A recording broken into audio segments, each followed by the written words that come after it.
non è possibile, questo bambino cerca la mamma e la mamma dirle che non c'è più. Parla tanto di violenza fisica contro le donne, ma è altrettanto importante parlare di quella psicologica, perché comunque ti distrugge emotivamente. When Carol Maltese's ex lured her into filming one last video, pretending to be a fan, then tortured her to death on camera, the world didn't just lose an OnlyFans star. It lost a mother, a daughter, and a brave woman who was finally trying to leave the industry behind. She had one foot out the door, a fiancé waiting, and a son she was desperate to see again. But instead, her ex kept her corpse in a freezer for 3 months while impersonating her online and buying chainsaws. Then, the world made Carol a victim twice over, because even in death, Carol was judged more for her job than for the horror of what was done to her. But the protests that followed showed Italy was ready to have a conversation many of us are still avoiding. And the plot twists you're about to hear, what he had planned, how he covered it up, and what the court decided are more disturbing than anything Carol ever filmed. This is the sickening case of the OnlyFans star who was killed on camera by her ex.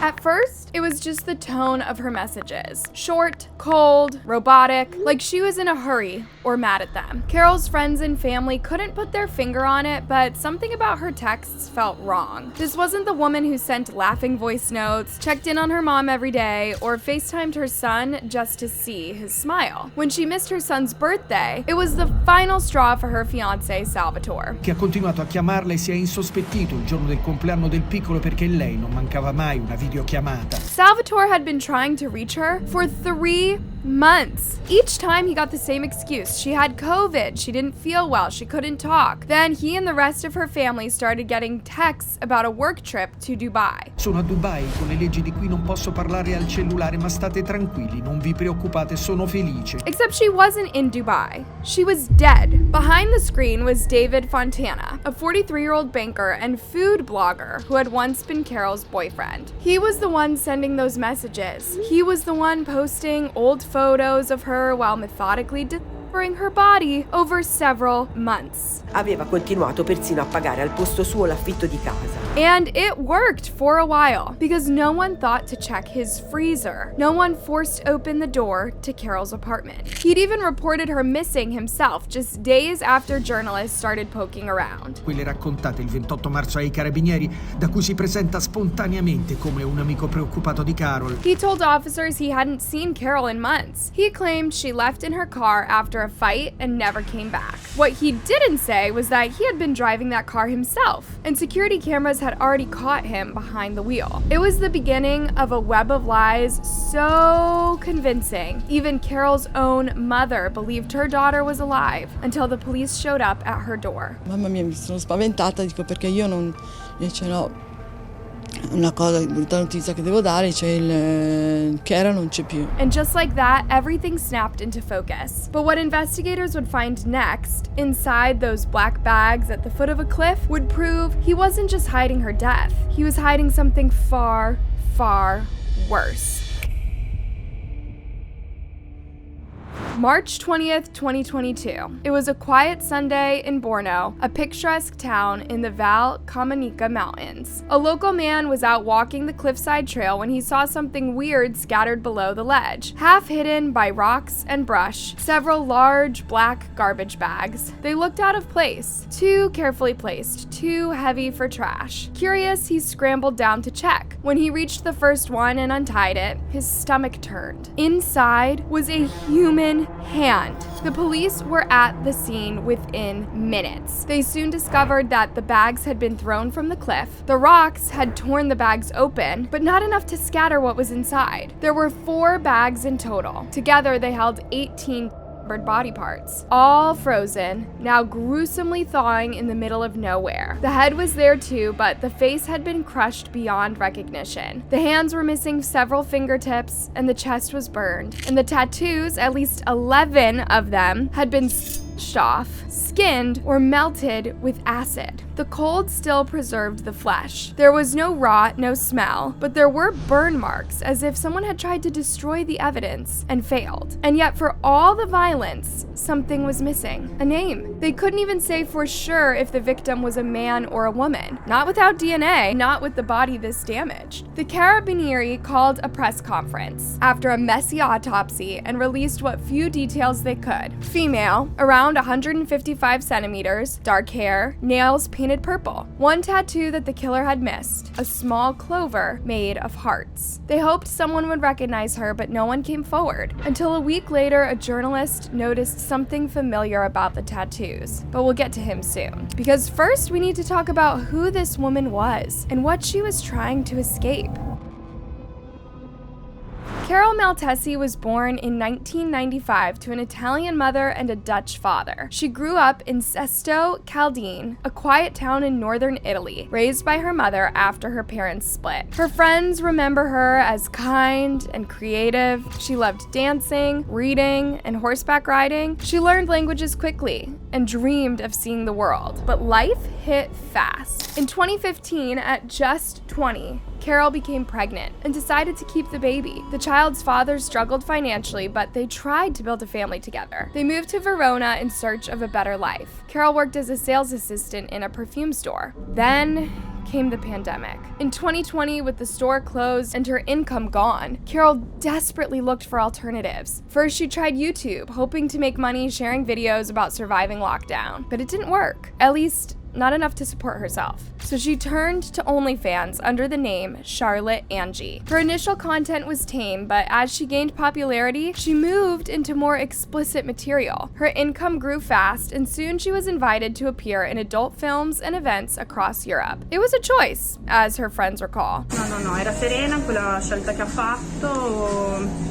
Era tranquilla e quindi eravamo tranquilli anche noi, ovviamente non poteva. But this wasn't her dream. Carol was saving money with a goal in mind: return to Verona, reunite with her son, and start over. Lei lavorava solo per poter stare vicino a suo figlio. She had broken up with the child's father and started seeing a new man, Salvatore, an actor in the adult industry. They fell in love and he eventually proposed. Carol said yes. She accepted one final contract for a live performance on January 8th, 2022. And on January 14th, she had a plane ticket to Paris to start a new chapter with Salvatore. She never made that flight.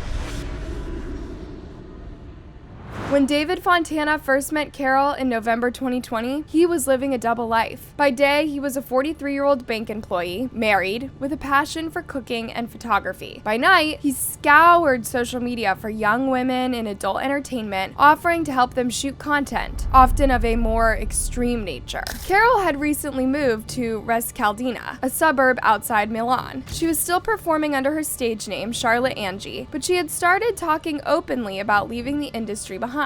Fontana offered to help her film and edit her videos. Eventually, they started sleeping together. But as predators tend to do, Fontana quickly grew obsessed. While pretending to support her career, he secretly despised the idea of losing her. So when Carol fell in love with Salvatore and made plans to leave, Fontana panicked. This was the type of man who saw women as objects. Carol was his plaything, not a person with her own life to live. So in January 2022, he came up with one of the most sickening plans I have ever covered on this channel. He created a fake OnlyFans client account and sent Carol a request for a custom video. The script called for her to be tied up, her mouth taped shut, and her head covered with a plastic bag. It was violent, but Carol thought it was a performance, her last one, before putting OnlyFans behind her. On January 11th, she showed up to film, but Fontana had no intention of staging anything. These are his own words from a prison interview. Raiata a terra, pancia in su, le ho legato anche i piedi, ho preso un martello e ho iniziato a colpirla su tutto il corpo, non forte, partendo dalle gambe in su.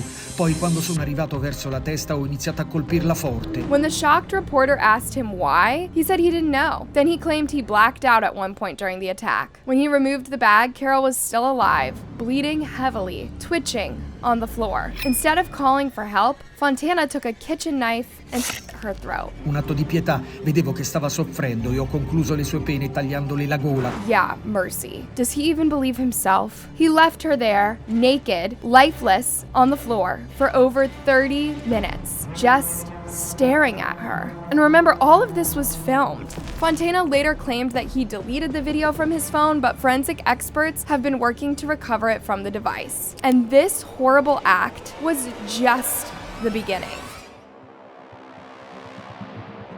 Fontana returned home, but he didn't report her death. He didn't panic either. He went shopping. Using Carol's phone and bank card, he ordered a freezer, a saw, large scissors, blades, cleaning supplies, and eventually a barbecue grill. He placed her body in the freezer inside her own apartment, just a few doors down from his. For over 70 days, Fontana dismembered her piece by piece. He stored the parts in bags, freezing them to avoid decomposition. At one point, he tried to burn some of the remains in the mountains, but it didn't work. So on March 20th, Fontana loaded 4 large black trash bins into Carol's car. He drove to Borno, a town he knew well from childhood vacations, and tossed the bags over a cliff. Back in Res Caldina, Fontana continued his charade. He posted on Carol's social media, paid her rent, answered messages from her mother, her friends, even her baby daddy, and her fiance. He told everyone she was busy, sick, or on vacation. The deception was so convincing. Even Carol's mother believed her daughter was alive until the police came to her door. Che è stata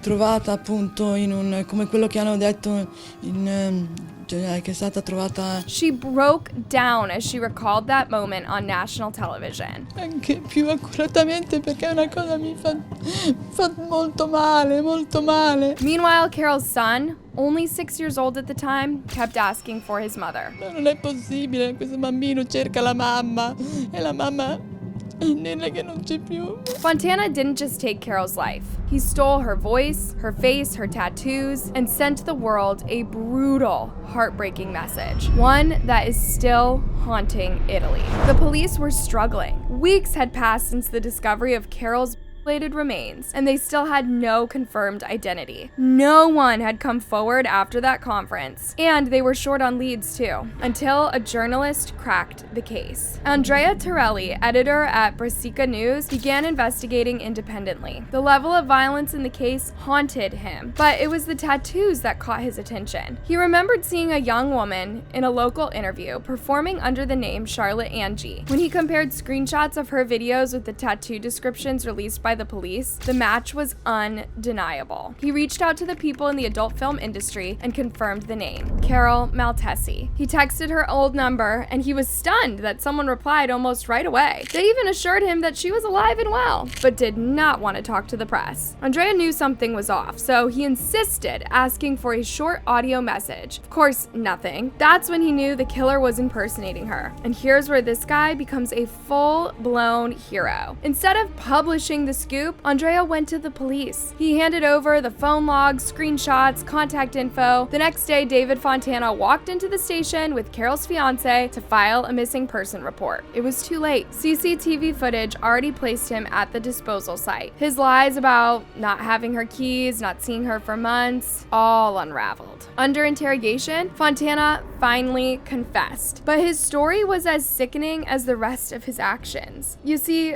Fontana claimed it was all an accident, that he got carried away, and that, of course, he had to unalive her at the end out of pity. It wasn't humane to let her bleed like that. Humane? Who did all that to Carol? Was it not him? Fontana couldn't explain the dismemberment either, or the forged messages. And here's the part that's haunting Carol's family now. If Andrea hadn't acted when he did, Carol might still be labeled a Jane Doe, and Fontana might still be free, and the justice system might never have been forced to confront what came next. Because when the truth finally reached the courtroom, Italy watched in disbelief as the man who slaughtered, dismembered, and impersonated Carol was handed a sentence that felt like a second violation. And that's when the real explosion began.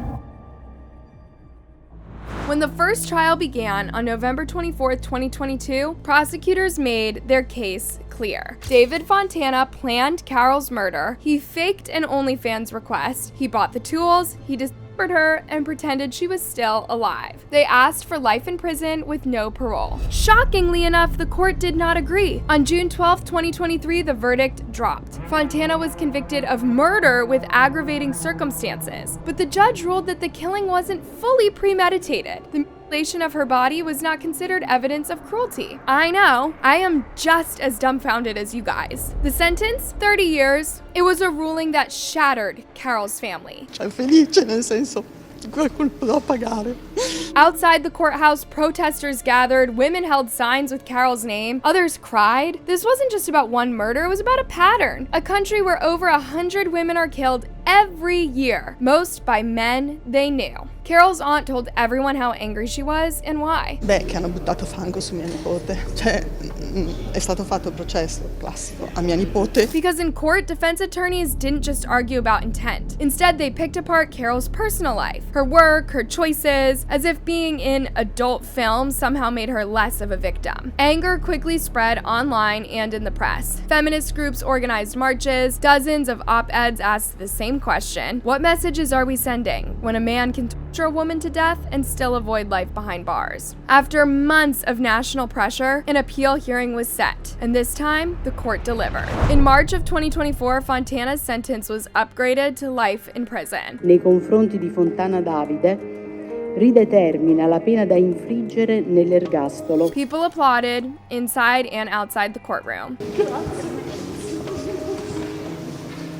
Carol's mother spoke about the new verdict too. Ci voleva, sì, ci voleva e siamo commosse perché è stata... It was needed not just for Carol, but for every woman in Italy living in fear of a man who once claimed to love her. For every woman who dares to be visible, or independent, and ends up blamed when violence finds her. Because for months after Carol's death, her name didn't trend because of the cruelty she endured. It trended because of her work. Vittima 2 volte, Carol in arte Charlotte, quando era in vita giudicata per le sue scelte private e anche dopo la brutale uccisione. Headlines called her the star chopped up by her ex, mother by day, and star by night. Comment sections filled with people saying she should have known better. Comedian Pietro Domine even tweeted mocking remarks about her murder and career, leading to the cancellation of his Milan show. But the damage had already been done. Parla tanto di violenza fisica contro le donne, ma è altrettanto importante parlare di quella psicologica,